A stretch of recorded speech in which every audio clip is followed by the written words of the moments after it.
Magandang umaga mga idol, no? So ito na naman ay magbibigay na naman tayo ng idea dun sa iba. Kasi marami pa rin nagre-request sa atin dun sa mga bago, sa mga baguhan, sa mga nag-uumpisa pa lang, sa mga gustong matuto. Okay? So doon naman sa mga veterano na alam na nila yung mga ganito, siyempre alam nyo na. Kung hindi nyo gusto ang video, skip nyo na lang. Okay? So itong video na to kasi ay para to dun sa mga gustong matuto. Siyempre, kailangan alam natin, lalo na pag nagmumotor tayo. Importante na alam natin yung ganito. Okay, so ngayon bibigyan ko kayo ng idea kung paano ang tamang pag-check ng spark plug. Ayan, spark plug lang yan pero napakalaking tulong yan na alam nyo sira na ba o okay pa or kailangan ng palitan. Ayan. So bibigyan ko kayo ng idea at sana makabigay tayo ng idea doon sa iba.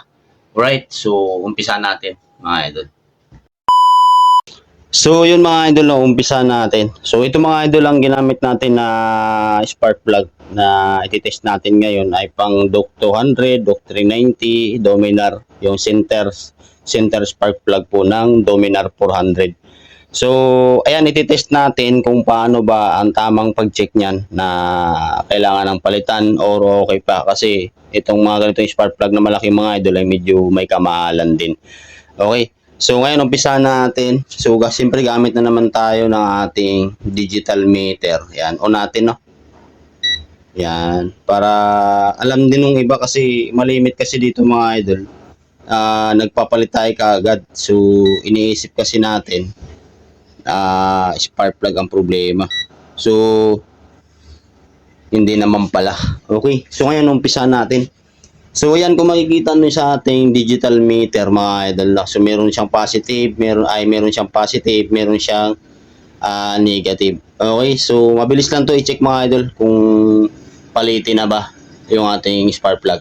Okay, ang una natin gagawin mga idol, lalagay natin tong negative dito sa dulo ng ating spark plug sa mga sinusukan ng ating spark plug cap. Okay, tapos iti-test natin yung center electrode. Okay, so ang center electrode po mga idol ay yung nasa gitna nito. Ayan, yung nasa gitna niyan. Ayan, palapitin natin yung camera. Ayan, itong sa gitna na to. Ayan. So dapat mga idol, no, kahit bago man yan or luma man yung ating spark plug, so dapat yung ohms reading ng ating spark plug ay hindi magbabago. Okay? So pag ganito kasing spark plug mga idol, ang ohms reading lang talaga dapat dito ay hindi siya bababa sa 300 ohms reading. At hindi rin siya lalagpas sa 1,000 ohms reading. Example, sabihin natin 400 hanggang 800. So ibig sabihin goods na goods pa yung ating spark plug.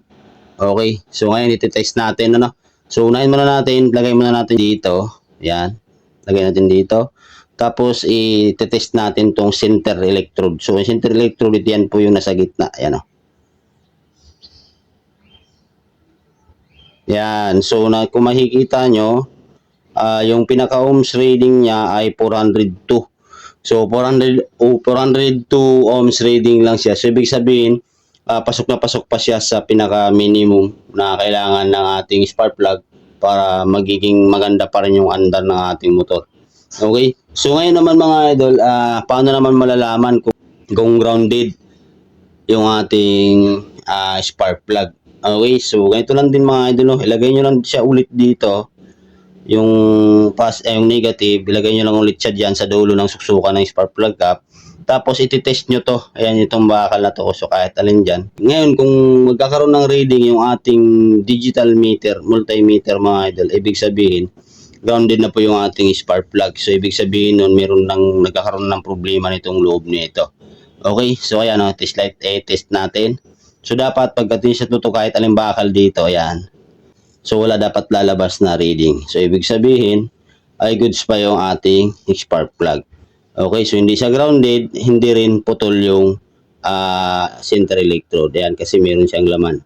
Okay, ngayon naman pag putol naman mga idol yung ating center electrode o nagkaroon ng problema sa loob, ay ganito lang din. So pagka tinester nyo rin to, ilagay nyo rin siya sa ground dito sa dulo ng ating lagayan ng spark plug cap. Pag tinester ito center electrode, pag once na wala na kayong makikitang reading pagka tinest nyo to, kagaya yan meron, di ba? Ngayon pag nakita nyo na wala na kayong makita dito na reading ng inyong spark plug. Wala na 'yon mga idol, no, sira na rin yung ating center electrode or may problema na sa loob. Okay? So, yun lang mga idol, no, napaka-basic lang pero napakahalaga na alam nyo kasi kahit papaano magkakaroon na kayo ng idea kasi napakamahal din ng mga itong spark plug lalo na sa mga nakadubinar, Doc 200, Doc 390. Okay, so yun lang. Maraming salamat. Sana nakabigay tayo ng idea dun sa iba. Ayan, so tamang pag-check ng spark plug ohms reading ng ating mga motor. Alright.